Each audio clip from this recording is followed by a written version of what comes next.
간밤 뉴욕 증시가 소매 기업들의 호실적 발표에 방긋 웃자 반등이 나오자 우리 증시도 오늘 상승을 함께하고 있는 상황입니다.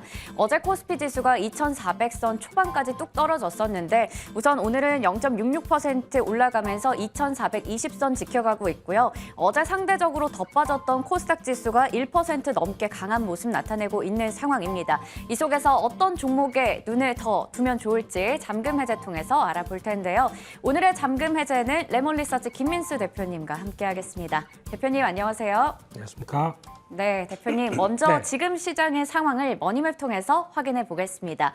머니맵을 보니까 오늘은 어제와 확연하게 분위기가 다릅니다. 시가총액 상위주, 대형주들 가득가득 불을 켜고 있는데요. 삼성전자, SK하이닉스 필두로 반도체 관련주들도 강한 흐름 나타내고 있고 오늘은 2차 전지 쪽에서도 삼성 SDI가 4% 가까이 올라가고 있습니다. 그리고 제약 바이오 쪽에서는 삼성 바이오로직스 빠지고 있고요. 국산 1호 코로나 백신의 생산을 잠정 중단한다라는 소식에 SK 바이오사이언스가 8% 가까이 빠지고 있는 상황입니다. 이외에도 현대차나 기아가 강한 모습, 그리고 오늘 대표님 바로 뒤쪽에 있는 네이버, 카카오, 엔터, 게임주들 전부 다 강한 흐름 나타내고 있습니다. 먼저 첫 번째 개장 특징주 질문 드릴게요.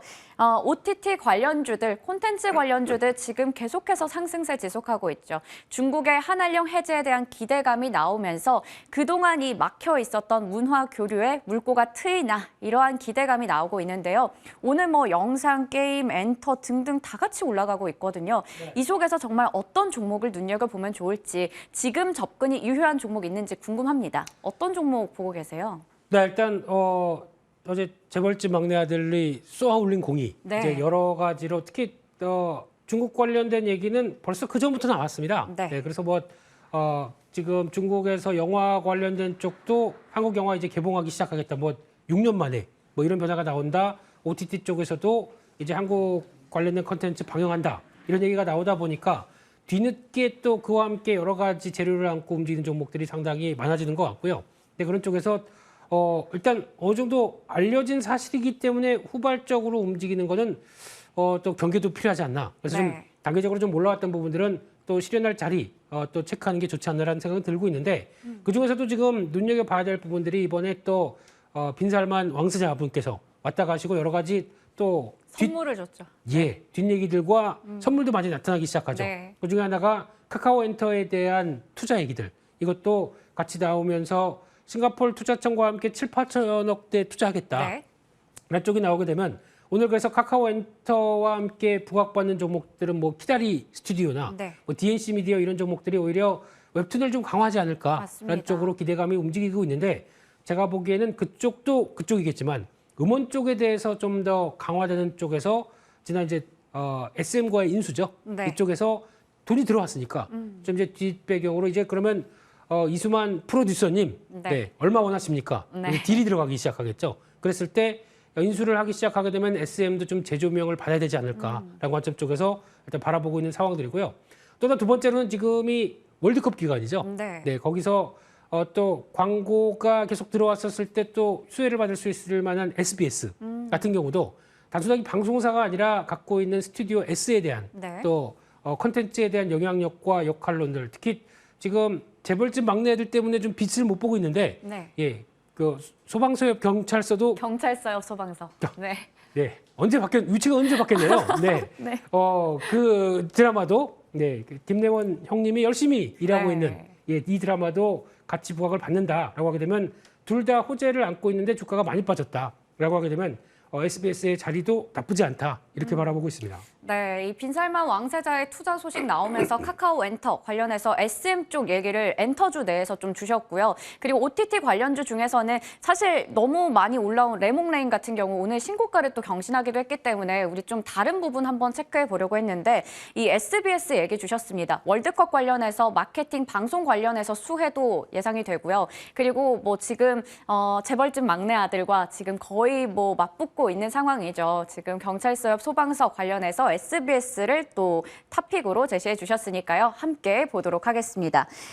두 번째 개장 특징주 얘기해 볼게요. 바로 HMM입니다. 민영화 추진 소식, 이 소식은 뭐 산업은행에서 지분 매각을 한다, 뭐 이제 좀 적기를 찾고 있다, 이러한 얘기 나오고 있는데요. 오늘 장 초반에 두 자릿수 급등이 나왔다가 현재는 오름폭 살짝 줄여서 7% 정도 올라가고 있습니다. 이와 함께 오늘 흥하해운이나 대한해운이나 페노션 등등 해운주까지 같이 온기가 좀 확산되고 있는데요. HMM의 향후 우리 어떻게 전략을 세워보면 좋을까요? 네, 민영화 된다고 하게 되면 HMM 입장 쪽에서는 이라고 보는 거죠. 흠. 네, HMM. 네, 그래서 일단 앞으로 HMM이 봐야 될 쪽은 민영화와 함께 이제 지분 가치를 또 그만큼 더 잘 받지 않을까. 왜냐면 그동안에 2년 동안 영업을 하면서 쌓아왔던 현금이 뭐 2조 가까이 된다라는 네. 쪽들도 하나의 도움은 되겠죠. 근데 지금 이 나온 뉴스가 업황과 관련된 또 실적과 관련된 쪽으로 개선 기대감이 또 강한 쪽보다는 그 외쪽인 얘기겠죠. 그래서 아직까지 아무래도 컨테이너 운임 지수에 대한 계속 하락세가 이어지는 부분까지 보게 되면은 아무래도 실적 자체에 대한 변수보다 이런 외적인 변수가 작용을 한다라고 하게 되면 한번 그로 인해서 많이 오른다. 팔자리를 봐야 되는 거겠죠. 그래서 아마 지금 관점 쪽에서는 따라가는 자리는 아니고 보유하셨던 분들이 한번 정리했다가 다시 보든가 아니면 특히 업황은 또 이제 운임 지수가 자체가 코로나19 때 너무 급하게 올라갔던 부분들이 좀 더 내려오면서 또 경기에 대한 얘기도 나올 부분이기 때문에 이 부분은 그렇게 썩 기대를 못한다라고 하게 되면 다시 한번 자리를 찾는 게 좋겠죠. 근데 지금은 무리하지 말자란 쪽에서 특히 또 이렇게 급하게 올라오게 되면 가장 또 몸이 닿는 쪽은 네. 공매도 쪽이죠. 네, 그러다 보니까 아마 보유하신 분들은 보다는 오히려 또 공매도 쪽이 더 단가가 올라오다 보니까 우리 좀 매도한 단가보다 좀 더 올라가네. 네. 그러면 이런 압박들이 나오겠죠. 그래서 아마 공매도 청산과 같이 맞물리면서 움직이는 이런 주가 변화를 봤었을 때 펀드멘탈로 보자라고 하게 되면 아직은 기대할 게 좀 없다라는 쪽에서 비중 줄이는 쪽으로 보시는 게 좋다고 생각됩니다. 네, 우선은 또 보유하고 계신 분들은 또 오래 기다리셨고 사실 좀 많이 빠져 있는 상황인데 우선 지금 오늘처럼 갑자기 이렇게 올라갔을 때는 비중을 좀 줄여가는 게 좋을 것 같다라는 말씀 해주셨으니까요. 참고해 보시길 바라겠습니다. 그리고 제가 앞서 경찰서역 소방서라고 얘기했는데 소방서역 경찰서가 맞는 걸로 죄송합니다. 네, 다시 채팅창에 이야기가 나와서요. 예, 다시 이사 갔습니다. 네, 네, 알겠습니다. 죄송합니다. 그러면 저희 이어서 잠금 해제 종목 확인해 볼 텐데요. 첫 번째 종목은 바로 LS 일렉트릭입니다. 에너지 위기는 기회다라는 이야기인데 전쟁 이후에 사실 뭐 전 세계적으로 에너지 대란, 겨울철 에너지 대란에 대한 이야기 많이 나오고 있습니다. 관련해서 전력 회사기 때문에 뭐 투자 포인트 첫 번째 보시면 어떤 기업이냐? 전력을 주로 하고 있는 회사죠. 네, 그렇습니다. 이제 전력기기 관련된 쪽이 계속 종목들 신고가 가고 있고 네. 그런 쪽에서 왜 LS 일렉트릭은 못 가느냐? 이제 그런 차원에서의 변화로 말씀을 드리고 싶고요. 이쪽을 보게 되면 전력기기 관련된 쪽에 가장 또 강자라고 볼 수 있는 부분들이죠. 매출의 거의 한 75% 가까이가 이 송배전, 전압기, 변압기 이 관련된 쪽에서 나오고 있는데 그중에 하나가 또 LS 메탈이라고 종속 회사가 있습니다. 이쪽 같은 경우는 뭐 동관, 스테인레스 관 이런 쪽인데 그래도 꾸준하게 성과 내는 업체죠. 그와 함께 또 눈여겨볼 수 있는 부분들이 LSE 모빌리티라는 회사가 하나 있는데 저희가 예전에 제가 잠깐 소개시켜드렸던 YM텍이라는 회사가 있습니다. 네. 이 회사가 EV 릴레이를 한다. 그런 쪽에서 전기차 한 대당 8개 들어갑니다. 그렇게 네. 되면은 들어가면서 앞으로 성장하면서 나올 수 있는 실적의 변화는 상당히 크겠죠. 이 회사도 마찬가지입니다. EV 릴레이를 사업으로 하고 있는데 그래도 LS다 보니까 좀 네임 이름이 있다 보니까 오히려 더 나올 수 있는 부분들 이것도 좀 더 확장성으로 나간다라고 하면 기대감이 높다고 봐야 되겠죠. 네. 기업에 대해서 먼저 좀 자세하게 알아봤고요. 두 번째 투자 포인트가 전력기기의 쇼티지입니다. 북미를 중심으로 이렇게 쇼티지가 나오고 있다고 하는데요. 여기서 또 수혜 누릴 수 있겠죠. 그렇습니다. 이제 에너지에 대한 중요성들은 앞으로 계속 나올 수밖에 없고요. 내년 같은 경우도 그럴 것 같습니다. 시장의 상황들이 이제 보호무역주의 쪽으로 가겠죠. 다 내 거 아니면 우리 동맹 거 이쪽만 챙기기 시작한다라고 하게 되면 자원에 대한 또 국유화, 또 무기화 이런 쪽이 계속 커질 수밖에 없고요. 또 이런 에너지에 따른 어떤 확보에 대한 전쟁이 벌어질 수 있는 이런 상황들이 이어진다고 하게 되면 그를 위해서는 에너지를 계속 확보하고 그를 또 이용한다. 그러면은 지금처럼 신재생 에너지 당연히 키울 거고요. 신재생 에너지를 보강할 만한 여러 가지 뭐 화력 발전, 원자력 발전 이런 쪽이 다 중요성으로 다가오고 있는데 그렇게 되면은 그를 전력을 생산해도 그거를 이제 담을 쪽과 또 그거를 또 가정이나 아니면 기업 쪽으로 보낼 네. 송배전부터 이어가는 이제 전압기, 변압기는 당연히 수혜를 받을 수밖에 없고 수요가 늘을 수밖에 없습니다. 그런 차원에서 북미 쪽에서도 인프라 투자 계속하는 변화가 나오다 보니까 같이 변압기 가격도 계속 올라가고 있고 거기다가 쇼티지도 발생하고 있다라고 하게 되면 그쪽에 대한 변화들 계속 챙겨보는 게 맞겠다라고 봐야 될 것 같고요. 그런 쪽에서 최근에 뭐 현대일렉트릭, 뭐 재룡전기 네. 이런 종목들 계속 강세로 가고 있죠. 맞아요. 네, 그렇게 되면 같이 동참해서 가야 되겠다라는 관점 쪽으로 바라보고 있는데 하나 아쉬운 게 보다 보니까 내용 쪽에서 산업 쪽에서 신재생 에너지를 하는 쪽이 있습니다. 네. 근데 태양광 쪽으로 이제 막 좀 늦게 좀 드라이브를 걸다 보니까 이쪽에서 성과가 생각보다 좀 덜 나오고 있는 측면들이 있거든요. 그래서 이를 좀 깎아먹는 것 때문에 약간 주가에 대해서 좀 자신감이 떨어졌던 부분들이 있는데 근데 워낙 전압 변압기 관련된 쪽에서 강한 모습들을 보여준다라고 하게 되면 이 부분이 오히려 또 어떤 흐름을 이끌어갈 수 있겠다라는 쪽이고요. 게다가 또 전기차 확산되기 시작하게 되면은 거기서 나오는 전기차도 충전을 해야 되지 않습니까? 네. 전압, 변압, 송배전 다 중요하겠죠. 이런 쪽에서 같이 성과를 낼 수 있겠다라는 쪽에서 주목을 하고 있는 상황들입니다. 네, 말씀해 주셨듯이 현대일렉트릭이나 재룡전기는 각각 어제, 오늘 또 신고가를 경신하기도 했는데요. LS일렉트릭은 지금 뭐 실적에 대한 기대감도 크고 워낙에 실적도 잘 나왔었어요. 네. 하지만 아직까지 좀 더 올라갈 가능성이 많아 보이는데 실적과 주가에 대해서 한번 얘기해 볼까요? 네, 일단 밸류 자체가 생각보다 그렇게 싸진 않다라는 네. 쪽의 평가가 많다 보니까 영향을 끼쳤다고 하더라도 그래도 실적 자체가 올라오기 시작하게 되면 그에 따른 재부각되는 모습들이 나올 수밖에 없다라고 봐야 될 것 같고요. 지금 나오는 실적 동향을 보게 되면은 작년 1분기에서 2분기로 넘어올 때 벌써 작년 1분기가 상당히 올해 1분기죠. 예, 네. 상당히 좋았었고 그런 600억대 영업이익을 유지하기 시작한다라고 하게 되면 레벨업되는 실적 흐름들 확인이 된다고 봐야 되겠죠. 이 부분이 내년까지도 계속 이어진다라고 하게 되면 여전히 2천억대 넘어가는 영업이익에 대한 자신감들은 꾸준히 부각을 받아야 되는 게 아닐까라는 쪽이고요. 거기다 이제 수주 잔고 쪽이 확보가 되기 시작하게 되면 더 실적에 영향을 받겠죠. 그런 쪽에서 아무래도 실적에 대한 확장세 쪽에 무게를 맞추면서 보시는 게 좋지 않나 생각됩니다. 네, 그렇다면 저희가 주가는 어떻게 좀 전망하면 좋을지 목표 주가와 가격 전략 부탁드리겠습니다. 네, 어제 좀 올랐습니다. 네. 그러다 보니까 오늘은 당연히 약간 좀 쉬겠죠. 그런 쪽에서 약 한 58,000원대 정도까지 들어온다라고 하게 되면 좋은 매수가로 보시면서 네. 눌림목 흐름들 계속 대응하셨으면 좋겠고요. 1차 목표가는 67,000원대로 바라보고 있고 손절가는 52,000원대로 말씀드리겠습니다. 오늘 살짝 눌리고 있어서 현 구간대도 접근 가능할 것 같습니다. 58,000원 정도 매수가 얘기 주셨고요. 목표 주가는 67,000원, 손절가 52,000원 제시해 주셨습니다. 두 번째 잠금 해제 종목 넘어가 보겠습니다. 바로 DL입니다. 구대림인데 네. 다 갖춘 만능 지주사라는 부분 얘기를 주셨네요. 첫 번째 포인트 확인해 볼게요.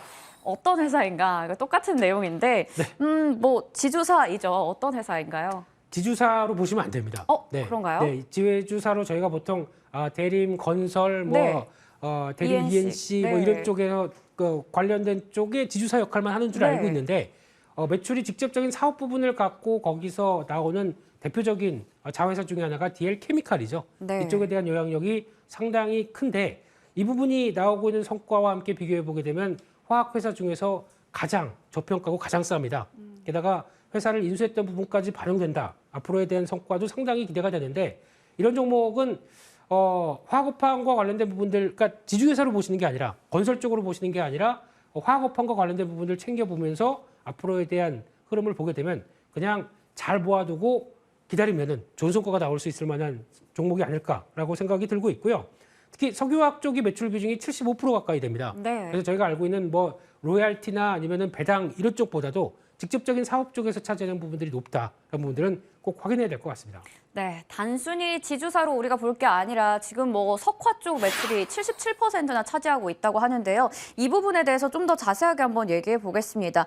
사실 유가가 내려가면서 화학주는 좀 부진했었는데 그거에 비해서 또 실적은 괜찮게 나오고 어느 쪽에 포인트 맞추면서 대응해야 될까요? 네, 그래서 주된 계열사 중에 하나 예전에 뭐 여천 NCC 이렇게 불렸던 대표적인 DL 케미칼의 역할을 보게 되면은 저희가 보통 얘기하고 있는 쪽에서 PB라고 합니다. 예, 폴리부탄이죠. 이쪽에 대해서는 세계 시장 점유율 1위입니다. 이런 쪽에서 나오는 변화를 봤었을 때 나올 수 있는 역할, 특히 이번에 사우디아라비아 빈 살만 왕세자 오셨을 때 계약한 회사 중에 하나죠. 네. 그래서 MOU 체결해서 앞으로 성과가 들어갈 수 있다라는 쪽이 충분히 보게 되면은 이 부분에 대해서 DL케미칼의 역할론도 상당히 중요하다라는 쪽으로 봐야 될 것 같고요. 그와 함께 또 DL케미칼이 주체가 돼서 크레이튼이라는 회사를 인수했습니다. 이 회사가 어떤 회사냐면은 SBC라고 하는 그래도 글로벌 알아주던 석유화학 바이오 업체를 인수를 했는데 네. 이쪽에서 SBC의 그 크레이튼이 갖고 있는 SBC라는 쪽은 아무래도 시장 1위를 보이는 쪽에서 뭐 위생용 접착제 그리고 또 의료용 쪽이라든가 자동차 내장재, 5G 관련된 통신, 케이블 소재 다양하죠. 네. 이렇게 좋은 회사를 싸게 인수했다라는 평가도 상당히 많은데 벌써 지금 2분기에만 1,280억 정도 영업이익이 나올 정도로 그러면 연간 기준으로 보게 되면은 거의 4, 5천억대 영업이익이 나오는 회사죠. 이거를 인수를 했기 때문에 앞으로 연결 기준으로 실적을 잡힌다라고 하게 되면 또 화학 소재 쪽으로 충분히 DL 쪽에 성과를 낼 수 있겠다라는 부분들인데 단기적으로는 그럴 겁니다. 아무래도 인수했던 비용이 있기 때문에 그거를 분할해서 계속 반영을 하겠죠, 재무제표에. 그래서 그동안은 약간 생각보다 실제보다 영업이익이 덜 나오는 효과가 있는데 네. 완료가 된다라고 하게 되면 아마 성과는 레벨업이 확대기 보이기 시작하겠죠. 그러면 지금도 싼데 더 싸진다라고 네. 관점으로 봤을 때 크레이튼에 대한 인수 효과에 대한 여러 가지 변화들 계속 또 눈여겨볼 필요가 있다라고 보여지고 있습니다. 지금 실적도 좋았는데 이 크레이튼을 인수하면서 좀 더 저렴하게 인수하면서 그 효과가 극대화될 것이다라는 전망이 나오고 있습니다. 이제 실적과 주가의 좀 상관관계를 볼 텐데요. 주가는 사실 좀 이 잘 나오는 실적 그리고 전망을 그렇게 받아들여 가고 있진 못한 것 같아요. 아직 좀 저평가되어 있는 것 같은데 어떻게 보세요? 네, 저평가니까 주가는 못 간다라고 봐야 될까요? 아니면 이런 때가 기회다라고 봐야 될까요? 기회다. 네, 제 대답이었는데요. 네. 네, 감사합니다. 네, 그래서 아마 좋은 회사를 인수를 해서 거기서 또 안고 있는 상황이라고 하게 되면 앞으로의 성과를 기대해 보자라는 쪽에서 지금 실적을 본다고 하더라도 올해 매출이 자체가 5조 원대 그리고 또 영업이익이 3,300억대까지 넘어가기 시작하면서 성과는 분명히 나오곤 있습니다. 특히 이제 석유화학 업황과 관련된 쪽에서 유가나 아니면 또 제품 가격과의 스프레드 여러 가지를 신경을 쓴다고 하더라도 실적 자체적으로 벌써 매출이 2배로 뛰죠. 작년보다 올해가 2배로 뛰는 현상이 나오기 시작하게 되면 그에 따른 레버리지 효과가 내년에는 분명히 보여줄 것이다 라고 하게 되면 올해 3,900억대, 내년에는 5,500억대까지 나올 걸로 보여지고 있는데 시총이 1조 3천억입니다. 네. 너무 싼 거 아닌가요? 이 정도면? 네, 그래서 아마 이런 부분들이 시장이 알아줄 때까지, 그 시장이 부각될 때까지는 충분히 기다려볼 만한 회사다라는 쪽에서 아마 관심 있게 봐야 될 것 같습니다. 네, 좋습니다. DL에 대해서는 목표 주가를 어떻게 잡아주실 건가요? 네, 그래서 이런 쪽은 좋은 회사인데 네. 시장이 못 알아주니까 좀 기다리자라는 입장 쪽에서